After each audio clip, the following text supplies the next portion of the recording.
Anzu est coincée dans le parc tard dans la nuit. Elle est trempée par la pluie et grelotte de froid. Un beau garçon apparaît devant elle et lui prête un parapluie. Elle commence à fantasmer sur une relation avec lui. En pensant à cela, elle refuse l'aide du beau gosse. Le beau gosse a beau lui parler, elle ne change pas d'avis. Le beau gosse n'a d'autre choix que de rentrer chez lui avec Anzu trempé sur tout le corps. Pourquoi Anzu déteste-t-elle tant être en couple avec un beau garçon? Anzu est une lycéenne ordinaire. Elle n'est pas intéressée par l'amour. Elle ne s'intéresse qu'aux chats, au chocolat et aux jeux. Les dieux envoient donc un magicien, Riri, pour aider Anzu à tomber amoureuse. Mais Anzu n'est pas disposée à accepter l'aide de Riri, elle a d'autres choses plus intéressantes dans sa vie. Pour permettre à Anzu de tomber amoureuse, Riri interdit les 3 passe-temps d'Anzu. Le chocolat et les jeux d'Anzu disparaissent et son chat se cache. Le plus étrange, c'est que le père d'Anzu a soudain besoin de partir à l'étranger pour son travail et qu'il emmène la mère d'Anzu avec lui. Anzu doit rester à la maison parce qu'elle doit aller à l'école. Tout cela est dû à la magie de Riri et Anzu ne peut s'empêcher de la battre. Mais cela n'empêche pas Riri de continuer à aider Anzu à tomber amoureuse. Plus tard, Anzu casse le téléphone portable d'un garçon par accident alors qu'elle fait ses courses dans une supérette. Ce garçon est très mignon, mais Anzu ne se soucie pas de savoir s'il est mignon ou non. Anzu rentre immédiatement chez elle après avoir appris que le garçon ne veut pas qu'Anzu la dédommage pour son téléphone portable. À l'école, Riri continue d'utiliser la magie pour permettre à Anzu de rencontrer le beau garçon d'hier. Grâce à la magie d'hallucination de Riri, personne d'autre ne peut la voir, et il considère donc le comportement d'Anzu comme un peu bizarre. Anzu apprend que le beau gosse est le plus beau garçon de l'école, Tsukasa. Mais Anzu veut rester à l'écart de Tsukasa parce qu'il a l'air d'une personne indifférente. Cette nuit-là, Anzu voit un cafard chez elle. Pour ne pas gêner le public, l'image du cafard est remplacée par celle du gâteau. Anzu a très peur des cafards. Dans le passé, ses parents ont résolu le problème pour elle, mais aujourd'hui, elle est seule. Anzu sort de la maison en courant lorsqu'il pleut beaucoup. Elle doit aller au parc pour s'abriter de la pluie. Tsukasa passe par le parc et renvoie Anzu chez elle parce qu'elle n'a pas de parapluie. Sachant qu'Anzu quitte la maison à cause des cafards, Tsukasa l'aide à tuer les cafards. Anzu exprime sa gratitude et a l'intention de renvoyer Tsukasa. Contre toute attente, un terrible orage éclate devant la porte, et Tsukasa doit rester chez Anzu pour la nuit.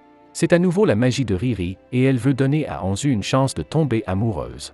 C'est l'heure du dîner et Riri veut qu'Anzu prépare un bon repas pour impressionner Tsukasa. Mais Anzu ne sait pas cuisiner, elle ne fait que 2 bols de nouilles instantanées pour le dîner. Après le dîner, il commence à jouer à divers jeux.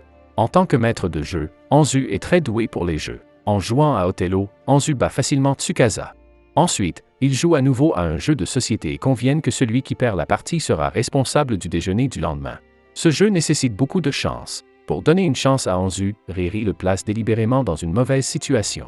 Au final, Anzu perd le jeu à cause de cela. Mais comme Anzu ne sait pas cuisiner, Tsukasa se porte volontaire pour l'aider à préparer le bento du lendemain. Il est donc très doué pour la cuisine et prépare 2 délicieux bento. Peu après, Anzu s'endort parce qu'elle est trop somnolente et son expérience avec Tsukasa ce soir n'est pas celle d'un amant, mais plutôt celle d'un bon ami. Riri essaie de créer plus d'occasions pour qu'ils passent du temps ensemble. Lorsque Tsukasa retourne à sa maison, il découvre qu'il n'est pas possible d'y vivre à cause d'un tuyau qui fuit. Comme Tsukasa a dépensé tout son argent pour acheter un nouveau téléphone, il n'a plus d'argent pour louer une autre maison. Elle se sent mal parce qu'elle a accidentellement cassé le téléphone de Tsukasa auparavant, et elle doit donc laisser Tsukasa rester chez elle pour l'instant. Mais ce n'est pas encore suffisant, même si Riri a réussi à faire cohabiter Tsukasa et Anzu dans la même maison. Un jour, un homme grand, fort et mignon, Junta, frappe à la porte, prétendant être l'ami d'enfance d'Anzu, et l'inviter à venir à l'école avec lui. Mais Anzu ne connaît même pas Junta, et le fait que Junta découvre qu'un beau garçon vit dans la maison d'Anzu rend la situation encore plus embarrassante. Anzu s'empresse d'expliquer que Tsukasa est son meilleur ami, mais pas son petit ami, et qu'ils vivent ensemble pour une raison quelconque. Anzu retourne dans sa chambre et frappe à nouveau Riri. Elle pense que Riri a créé un ami d'enfance par magie, et Riri dit à Anzu que Junta l'aime depuis l'école primaire.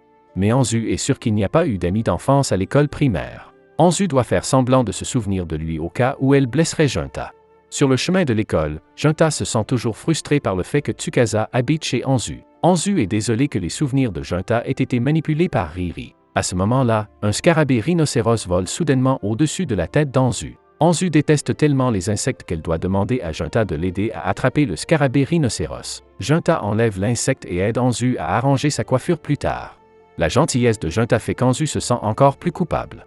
Junta est un excellent joueur de baseball et il est très populaire auprès des filles à l'école. Mais les filles sont plus nombreuses à aimer Tsukasa. Après tout, Tsukasa est le plus beau garçon de toute l'école, et ses notes sont très bonnes, toujours au top. Comme le bento d'Anzu est également préparé par Tsukasa, ils déjeunent ensemble.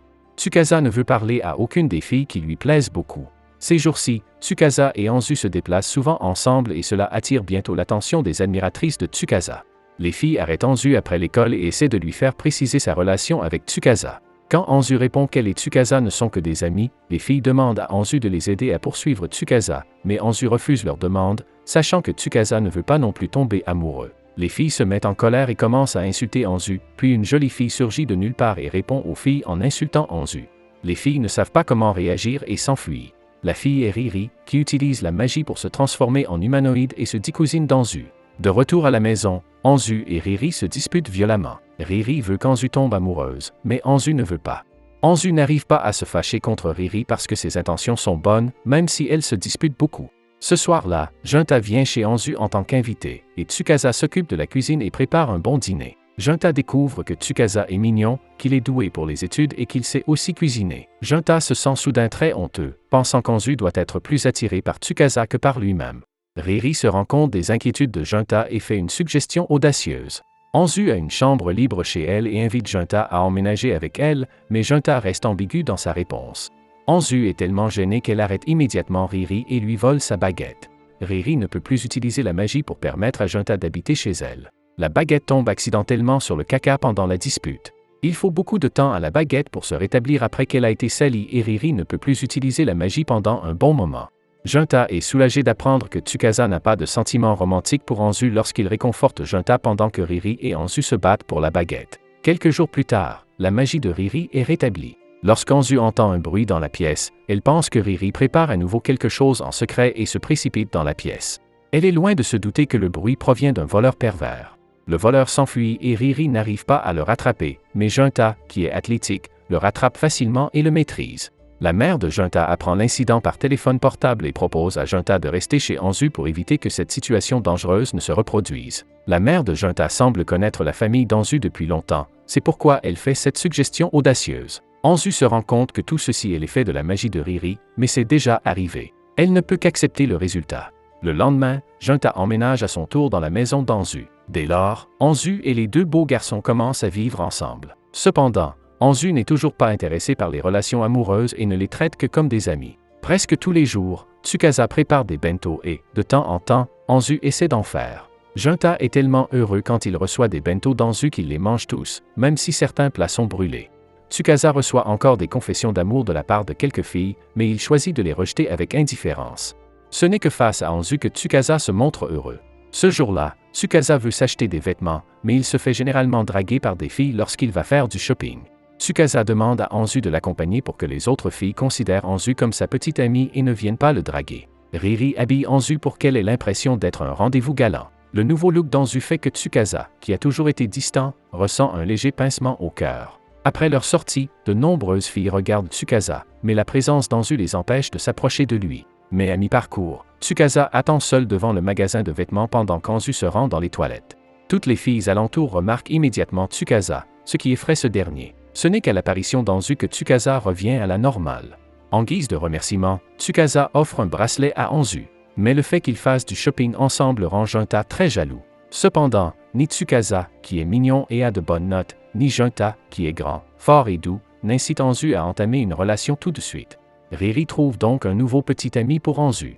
Ce matin, Anzu est en retard en classe et se fait renverser par une voiture de luxe au coin de la rue. Anzu n'est pas blessé. Le conducteur de la voiture est le troisième petit ami que Riri lui a trouvé, un homme très riche nommé Ijiri.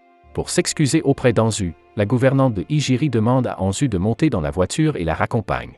Normalement, un homme riche comme Ijiri va dans une école privée très chère. Mais Ijiri va au lycée d'Anzu. Ijiri est non seulement riche mais aussi mignon, il est donc très narcissique et pense qu'Anzu tombera sûrement amoureuse de lui. Cependant, Anzu n'est pas intéressée par l'amour, donc elle n'aura jamais cette idée. Ijiri pense que déposer Anzu à l'école n'est pas suffisant pour s'excuser de l'avoir croisé. Le lendemain, il emmène Anzu faire du shopping et l'inviter à un dîner coûteux. Cependant, Anzu ne supporte pas le narcissique Ijiri, elle demande au chauffeur de s'arrêter et part à mi-chemin. Ijiri se sent très frustré car il n'a jamais été rejeté par une fille auparavant. Peu après, Ijiri demande à quelqu'un d'enquêter discrètement sur les préférences d'Anzu, il achète la meilleure console de jeu et des chocolats, et les livre au domicile d'Anzu avec un tas de chats mignons. Il pense qu'ainsi, Anzu finira par tomber amoureuse de lui. Riri dit également à Anzu que si elle accepte de tomber amoureuse de Hijiri, les restrictions sur ses préférences seront levées. Mais Anzu n'acceptera jamais une telle relation forcée, pas plus qu'elle ne sera attirée par Hijiri uniquement à cause de l'argent et des cadeaux.